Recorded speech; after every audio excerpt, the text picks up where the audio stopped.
পশুহাটের উদ্বোধন হয়ে গেল রঘুনাথগঞ্জের মির্জাপুরে। দেখুন সেই ছবি সবুজ বার্তা নিউজে। সোমবার আনুষ্ঠানিকভাবে ফিতে কেটে এই পশুহাটের উদ্বোধন করেন রঘুনাথগঞ্জ 1 ব্লক নম্বর ব্লক সমষ্টি উন্নয়ন আধিকারিক। উপস্থিত ছিলেন জঙ্গিপুর পৌরসভার পৌরপিতা মফিজুল ইসলাম, ভাইস চেয়ারম্যান সন্তোষ চৌধুরী, রঘুনাথগঞ্জ 1 নম্বর ব্লক সভাপতি গৌতম ঘোষ ছাড়াও বিশিষ্ট ব্যক্তিবর্গ। এই মির্জাপুর পশুহাটের অন্যতম কর্ণধার শেখ আজিজ বলেন, এই হাটে সমস্ত এলাকার মানুষের স্বাগত জানাচ্ছি। এই হাটে আসুন এবং আপনাদের পশু ক্রয় এবং বিক্রয় করুন। এই হাটে পশু ছাড়াও পেয়ে যাবেন সবজি, রেডিমেড পোশাক এবং মুদিখানা সামগ্রী। এই হাট প্রতি সপ্তাহে সোমবার এবং বৃহস্পতিবার বসবে। জঙ্গিপুর পৌরসভার পৌরপিতা মফিজুল ইসলাম বলেন, এই হাট হওয়াতে অত্যন্ত খুশি জঙ্গিপুর। এই হাট হওয়াতে এলাকার সমস্ত মানুষের একটা কর্মসংস্থান হবে এবং বহু ব্যবসায়ী উপকৃত হবে। মির্জাপুর অঞ্চলে একটা আমি আমার ভাইস চেয়ারম্যান ব্লক সভাপতি সবাই মিলে আমরা এসেছি। তাদের এই জায়গাটা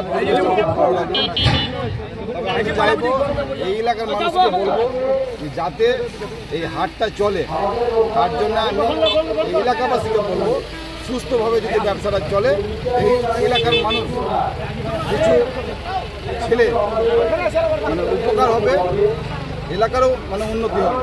তাই আমি সবাইকে বলবো এই হাটটা যাতে মানে ভালোভাবে পরিচালনা করে। তাহলে কি ওমরপুরের হাট বন্ধ হয়ে যাচ্ছে?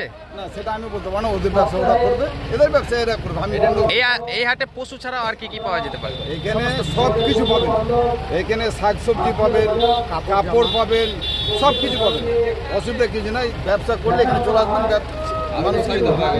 Thank you. ছাড় পাবে এবং বিক্রেতারা কেমন ছাড় পাবে? ক্রেতারা ছাড় পাবে এই মাসের আপনার শেষ পর্যন্ত পুরো ছাড় ফ্রি।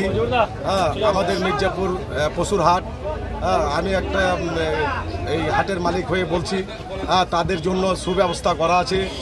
আমরা তাদের প্যাকেজের জন্য থাকার ব্যবস্থা, রাত্রে নাইট গার্ডের ব্যবস্থা, সমস্ত ব্যবস্থা তাদের মানে করা আছে আমাদের। ঈদের আগে কি রোজ হবে না? ঈদের আগে মানে প্রতি সপ্তাহে সোমবার ও বৃহস্পতিবার আমাদের এখানে হাট চলবে।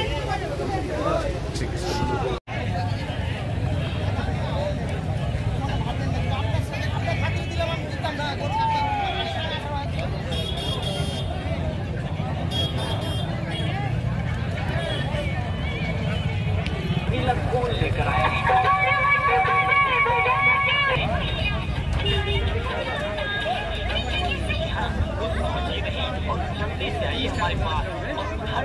বার্তা দিচ্ছি মির্জাপুর পশু হাটের পক্ষ থেকে।